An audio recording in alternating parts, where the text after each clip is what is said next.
Welcome back. It's Smoking and Toasting. Our show is all about craft beer, fine spirits, and hand-rolled cigars. Doing a very beer-centric show today and loving it. We haven't done a real craft beer-focused show in a while. So, it has been a while, hasn't it? So I'm really glad to be able to do this, and everything is tasting so good.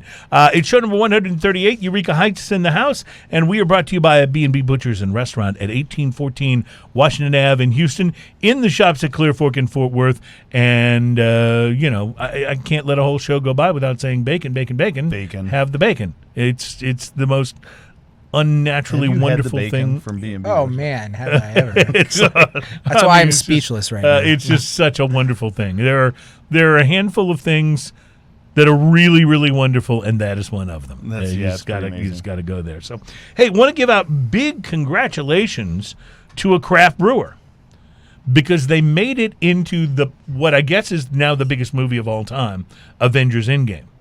Nice. So, have you seen it yet? No, I haven't seen it Okay, yet. so I'll be careful not to spoil it. I've Have seen you it, seen yeah. it? Okay, so I'll just say there's a scene that you're going to enjoy that involves Thor and beer. Nice. And when they show up at Thor's house, he and some friends are there, and they're having beers. I can say this without that Sure. being a spoiler. Yeah, right? I don't think it's a spoiler. Okay, and the beer actually turns out to be craft beer, and it's very, very kind of exciting. Was particularly exciting for Creature Comforts Brewing Company, Nice. because Thor is drinking their beer in the in the movie. I wonder how much they Awesome. paid for that. Apparently, according to this article that I've read, they actually did not pay for it. The Avengers people came to them and asked if they would send them beer. Wow. The people That's doing the pretty cool. movie. Now, that's and they awesome. did, yes. So it's a pretty it's a pretty thing. They said the beer kind of became a thing around the set, apparently, and so the movie's producers decided to put it in, and it got into the hands of some of the higher ups. They said obviously they knew they had a need for beer in the storyline, so they had no idea though how prevalent it would be. And so later on, there's this scene where Thor decides that he's joining up with some new companions. I'm trying not to spoil It's this. hard. Right? Yeah, you're totally you're ruining it. teetering Okay, on no, the. I'm not messing this up. No. Listen, Thor decides he's going to hang out with some new people, right? Okay. And they're trying to convince him to do so, and they say, "We've got beer." And so the people from Creature Comforts were like, "Oh, I hope it's our beer. Oh, I hope it's our beer," because they knew they'd already seen in the earlier scene, right? And turns out it was another one of their beers. Nice. When the beer was shown. So they're all very happy, and I don't blame them. And I mean, this is a piece of pop culture history That's right awesome. here, because Awesome. Endgame is like the biggest movie Yeah. ever, I guess. So Yeah, I think of I all actually time. am the only person that hasn't seen I it. thought you were gonna go. We didn't Ian, have a I chance. feel like it's a better Very- advertisement than a Super Bowl commercial. Yeah, at this point. I think Pretty it would amazing, have to be. yeah. Yeah. What's really interesting about Endgame is the almost total lack of negativity. Like every time something gets really popular, there is created an almost immediate sort of a backlash, pushback. And at least so far, I haven't encountered a lot of that for Endgame. I mean, there's always haters, but you know what I mean? Like, Sure. It seems like it's almost universally liked. And that's a crazy hard thing to do. Yeah. Yeah. Agreed. Crazy hard thing to do. So anyway, congratulations to Creature Comforts. That's a big feather in So their cap. this beer is mostly harmless. Yes, it is. And Ian, if you wouldn't mind, let's make sure that the beer cam has a good shot at that. So this may be the I don't know, the cutest beer Friendliest. can, friendliest of all time. The little dolphin with the towel on. Do you know the reference to that? No, I It don't know says what that is. a hoppy pale of very little thread. A very little thread. That's Yeah. a So- very Douglas Adams thing right there. Yeah, so is that the reference? Is it the Douglas Adams actually, reference? well, it's a Hitchhiker's Guide to the Galaxy Okay. reference. That's why he has the towel. That's why he's got. Don't Always forget your bring a towel. towel. Yeah. Don't forget your towel. But yeah, so as you may see, all of our beers are associated with their own character for the most part, and we want you to associate yourselves with that character too. You have a favorite beer, rep your character. Mini Boss still reigns supreme, but Right, that's a great character. Yeah. But mostly Harmless is a very popular beer, not to mention a popular character of ours as well. It does come from the Hitchhiker's Guide to the Galaxy book, and I guess movie, if you will. But this one is a very light, refreshing pale ale. I like to always refer to it as if you're not into IPAs, this is one to help you along into appreciating that. It's got the hoppiness that an IPA, but not too overwhelming. It's actually the same ABV as Buckle Bunny. It's a 4.5, which is, you drink it. I'm always surprised by that too. I'm like, this should be like a 7 point. Right. Well, most of the time, a pale ale or an IPA is in the neighborhood of 7, unless it's a double or an imperial. Yeah. So it's very sessionable, crushable, if you will. And it's a great flavored beer. Got a good citrus taste to it. It's interesting on the nose because it immediately smells like a very light IPA. Right.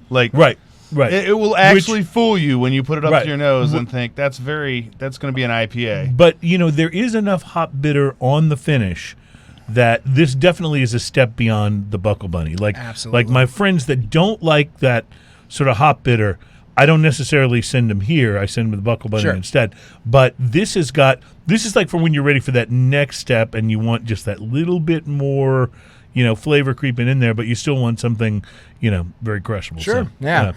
No, it's a tasty beer for sure, and probably one of our top 3 or 4 sellers. So that's so interesting to me because I didn't know when it first came out and I tasted it, I loved it, but I didn't know how it would do. I thought, is there a niche for this in the in the lineup? And let me ask you this question: You've obviously got Buckle Bunnies, I think probably your bestseller or close to your bestseller. But what happens when you come out with Mostly Harmless? Does Buckle Bunny take any kind of a hit in sales? It doesn't. Does it cannibalize another of your own brands? It doesn't. I think we were all very curious to see what that would do, and it didn't. I think it only created more excitement. So those people that were coming in to buy Buckle Bunny also are picking up a Mostly Harmless now too. Interesting. We see a lot of. It's a good foil to it though. It's good. Like I'll have one of these, and I generally to back up what you said. I generally have a few flavors of beers in my fridge outside of I have my fridge where I store all my bigger beers. Your beer fridge. You've been telling me about this beer fridge. Yes. But beer vault. It's not as nice as Joel's. His you can walk into. He's gonna walk into your vault. But anyway, that one's like this room. But no, it's when I have beers that are sessionable beers and stuff, I usually have a few flavors in the fridge because sometimes I want to go here and sometimes I want something to break it up a little bit. So I think that the Mostly Harmless is a nice foil to this because it has a lot of the similar upfront malt profile, but then it has that different finish on it too. Right, and it really is a great way. I often think about this like people are becoming more interested in finding beers that are not, going to just keep adding huge amounts of pounds to the waistline. That's becoming more and more a thing. Oh, yeah. Sessionable beers and beers that are light enough that you feel like you can have a few and you're not going to be, really struggling at the gym tomorrow just to work off the beer you had last night. And so the challenge has been making those beers taste good. Because light beer's been around for a long time. But as we know when we did like our light beer blind taste test, like there's not that many great tasting light beers out there. So to see so many companies so successly wading into this area of beers that are like a little bit lower carbs, a little bit lower calories, but that are still very flavor forward. I mean, this is so encouraging. Well, you're right on the low-cal beer selections. It's coming back from a conference a couple weeks ago, finding out that spiked seltzer waters are really creeping up as and kind of eating beer sales because people are looking for a low calorie alcohol option, and it's killing it right now. I will say a secret of mine for a long time has been Topo Chico with lime and vodka. Yeah. It's delicious and light and tasty and low calorie. So you know what? Dripping seltzer water Springs makes sense. Vodka and ice is pretty much just fine by itself. Yes, you're absolutely right, Ian. You got a good point there. But it's a great combo. But I enjoy a little bit of carbonation, so that that can make it good. Because I have a tendency to drink it faster, so it's good to dilute it. So a very interesting list has come out. Based again on another one of these surveys and studies. Wouldn't you love to be one of the companies that does surveys and studies? They apparently are never out of work, these companies. Obviously They're not. constantly out there doing these things. They have listed for us the top 12 factors consumers consider when they're choosing a craft beer. And they were trying to learn more about it. So it's the C+R research company. They recently surveyed 2,000 Americans over the age of 21 who identify as regular alcohol drinkers. They asked how regularly people are drinking craft beer. Study found that 49% of the respondents drink craft beer at least once a week. The study also found that 94% are drinking more craft beer now than they were 1 year ago. Now, that's a pretty interesting number. Mm-hmm. So the most preferred style of craft beer was currently IPA, with 41% of respondents visiting a brew pub or brewery at least once per month. Does that make sense to you based on what you see, that people... I mean, come there once a month, if not more. We do have a loyalty program at the brewery, and we ask people to check in when they come into the brewery. It's something new we've started a couple weeks ago, and we're finding that there are people that have checked in 4 or 5 times in the last 2 weeks. Interesting, yeah. Again, it doesn't. I think it's not. Sometimes it's not all because of the beer. It's because of the environment. The atmosphere. Yeah, and so you're finding people coming in from numerous things. Just for a quick beer after work, or for a birthday party, or just for trivia nights or something of that nature. So I can say probably maybe on the average person that is not quite the connoisseur of craft beer, but looking for that type of product or environment, they might be coming in once or twice a month. I think that what you guys have, though, is you guys have found a market where you have a lot of people that would probably, without your place there, be people that would go to a bar or something like that. But you've got kind of a richer environment. I was just going to ask, do you think this is having a negative impact on the bar scene? It has to, because it's like a bar in a lot of, and not every bar obviously, but your typical bar in general, dive bar or whatever, your neighborhood bar, is just some little place where the lights are kind of low and you're sitting in there talking and there's a jukebox. Whereas you can go down to somewhere like Eureka Heights that has, they have the beanbags boards, they have yoga, you guys had a riding bull there. We did. Or a mechanical bull there a while back. I mean, you have food trucks. And don't sell it short. Brian just checked in on the comments and said it's definitely the bathrooms. It's definitely. We have a poster up saying we have the best bathrooms in Houston. There's that. I mean, there's so many things going on, the video games and everything else. And then you have such a nice open atmosphere. Like, you guys are not a dank little dive bar. You guys are a big open building. And you have not only that, but you have the main room where the bar is. You have a secondary room where you have events a lot of times. You have another area where you had the mechanical bull. I can't stop talking about the mechanical bull. Then you have an apparently outside. This made quite an impression. We need to install that thing too for full year-round use. Yep. You had an outside downstairs area, and then you just turned that tiny little parking lot that was upstairs into its own area. So you've got all these different zones, which is really nice, because some places, like, you walk into a place, the music's a little too loud. Can I get away from it? Can I go somewhere else where I can talk? Can I, those, or you got groups of people here and groups of people. It's really nice to just have a place where you can go find a spot. Yeah. I'm a bit of a believer in the whole survival of the fittest mentality. And so what I would hope is that if the popularity of brew pubs and breweries that are becoming regular destinations for people to go and drink and hang and have a good time. Hopefully, it's not killing the good bars. Hopefully, it's just killing the shitty ones. Well, we're helping. Well, you that can bring out. the family too. So if you're that's mom true. and dad and you got a couple kids, they've got stuff the kids and here's can the run thing around too. and do. When you talk about it maybe hurting the bars. A lot of the breweries too, we don't stay open that late. We stay open until 9 o'clock at night. Right. So the casual afternoon drinkers or ones out there with their families are going to go home, and then those night owls are going to go out to the bar. So that's a good point. We try not to hurt the business of our surrounding businesses and bars, as well as the ones out around town, by closing our doors a little early, not being open on Mondays and Tuesdays. We do get a lot of traffic through the brewery, but we don't want to hurt the people that are selling our beer as well. So before we take a break, in order of highest to lowest, the most important factors when people choose a craft beer. 12 of them on the list. We'll see what I you don't think think of of it. 12 different things when I buy it. I don't either, but these are what was listed. Number 1 was taste. Now that makes total sense to me that would be number 1. Sure. You're going to buy the beer you think tastes the best. That's going to be your favorite.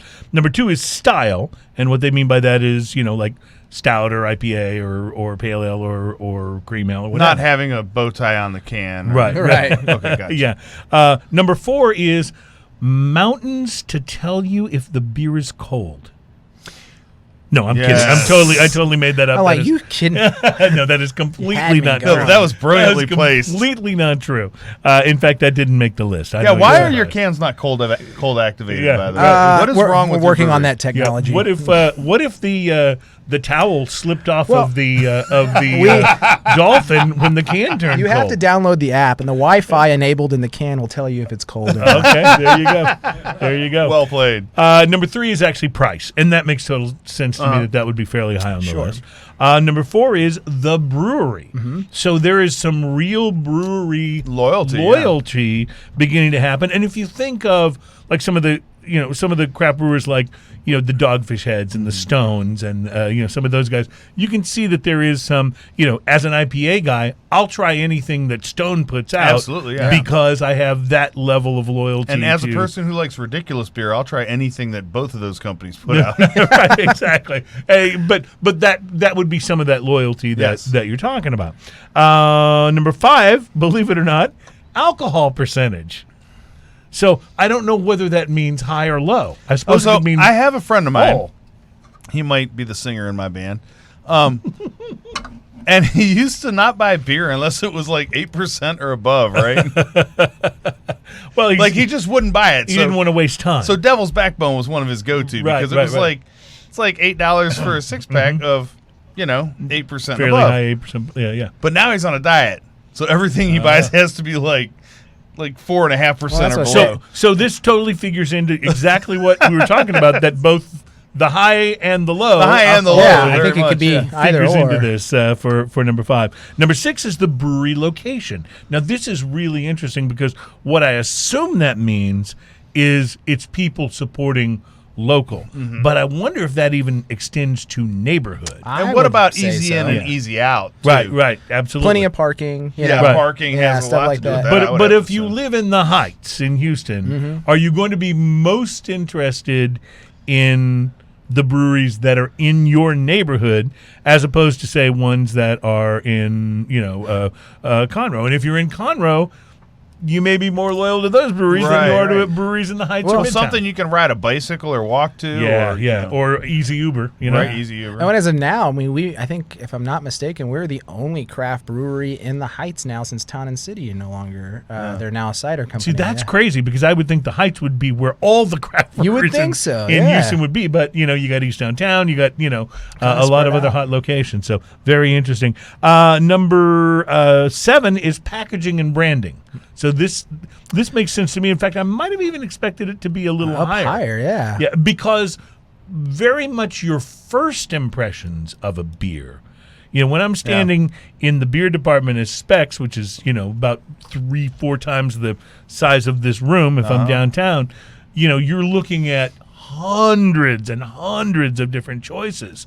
And it's very often packaging that leads me to what I decide to try. I don't know if that's I go shallow. for style first and then Yeah. packaging second. So style meaning you're going Yeah. to try I'm gonna go to a particular kind of beer. I'm going to go to a store and go, I want a sour. So I'll go to the sour section and Right. start looking at varieties that way. And I mean, it's hard not to say that the can itself doesn't draw attention and want to make you buy something. Our cans are not very busy, but as again, referencing the characters on there helps Right. sell these cans too. Absolutely. For those that don't know about us or have never heard of our beer or even been to our brewery, they look at that bunny or that dolphin and like, oh, that's cute. I wonder what that's about. Number 8, and I admit I fall right into this one, available in bottles. Really? Sorry, Ian. This is an ongoing tug of war between Ian and me because he prefers beer in cans. I Can prefer it in good. bottles. Bottle, Yeah. meh. Now, in fairness, some of my favorite beers in the world come only in cans. But if I were to choose, I would choose for beer to be in bottles instead of cans. Well, so for me, like if I'm at home drinking a beer, Yeah. Whether it's in a bottle or a can, Doesn't I'm matter. almost You're gonna- always going to pour it into a glass. Well, that's why the can thing doesn't bother me. 'Cause I'm Almost generally, always. generally almost always go. I actually do not like drinking beer out of a can. I don't No. enjoy that. Yeah. I'm about it. I'm but if fine I'm with pouring it. it Easy in, around it, I'm if good I'm to go. pouring it into a glass, I'm fine. You know. I'm fine. I'm fine around it. But frankly, I just think beer tastes fresher out of a can. Like I just think there's So less possibility for it to be what's the word I'm looking for? Skunky. Skunky, Yeah, yeah. skunky or Exposed to just- any light. Yeah, Yeah. anything like that to be violated. But I just think cans are just a better deal too. Number 9 is pairs with food. That I agree with. This is becoming a bigger and bigger deal. We've talked about this at length on the show, but pairing beer with food didn't used to be a We've thing. come It's a a thing long now. way from beer and pizza. Right. Like people are No, you're getting right. a little more I specific mean, guys, than that. I'm doing. nowadays. I have a sold out beer and cheese pairing class happening next week. I mean, this is a real Awesome. thing. Like, I mean, it's being talked about on all the social media networks, all those BuzzFeeds and Thrillist I and love stuff like that. that. It's a new beer and food pairing Something culture. we've done very interestingly on the show, almost by accident, is occasionally when we're tasting spirits, the pairing of the beer with beer and the the spirits, spirit yeah. and how one impacts the other and what flavors they bring out in each other. It's a very interesting thing. Yeah. Number 10, available in draft. I am a huge fan of draft as long as the people who are pouring the beer on draft know what they're doing, As or they've I have had a a visit from kegerator at Mark. my house, Yeah. I will find the best beer and one of my favorite beers that they have, like up at Specs, and I will just buy the keg of it. Yeah. I'm fine with that. Yeah, yeah. And some people are like, "Well, you can drink that much of the same beer." Oh yeah, That answer would be yes. When it's that good, yeah. That answer would be yes. Well, right. When it's that good. That's the thing. And, so, Ian and I barely knew each other, but my wife had known him for a long time, and we wound up going to his wedding. And so I'm standing at his wedding, and there's the big keg of beer, and I'm like actually, doing the little thing and pouring out some. And I went to, I was like, this is the greatest wedding I've ever been to. There's actual really good beer at his wedding, because usually when you're siphoning it out of the keg, it's not Yeah. as good as that was. That was a good I've thing. gone to more weddings lately now that instead of having a liquor bar, have craft beer bars. It's becoming much more of a thing. Yeah. Much more of a thing. Number 11 is sizing. So I guess that refers to, like the size of the cans Bang or for your buck. right, getting a bang for your buck. Did you know, speaking of bang for your buck, it is actually cheaper to buy 2 6-packs of Lone Star Tall Boys than it is to buy 1 12-pack of Lone Star 12-ounce cans. And the tall boys, and basically that's How long did you sit in Wow. the aisle and did that math? Took me a while. Yeah. finally number 12. Ian, this one's for you. Available in cans. So it does go both ways. I don't not buy a beer because it's in bottles. I just actually prefer cans generally. So if, for instance, if I walk up and see like St. Arnold Springbok was available in bottles and cans, I'll buy You'll the cans. take the can. And see, I've I just almost always would done the can. completely go the other way. That's, Well- yeah. And in a can, the sunlight hasn't hit it. It just hasn't been, hasn't had any issues. So Well, and I would go the can route myself only because of its durability to travel. Yeah. I will camped a grant you lot that. and all that I will stuff. grant you that. also, all the good reasons about cans that bottles suck. That's what we're talking about. Let's not give them hell. I will take that as a good cue to wrap the segment up, and we will take a very quick break. When we come back, Ian, tell me again about the whiskey you brought us today. This is the Glen Scotia Double Cask. Oh, it's the double cast. That's right. Oh, so really excited to taste this. Plus, as promised, the 7 rules of cigar lounge etiquette in the next segment. You are watching and listening to Smoking and Toasting. Make sure you take Beano.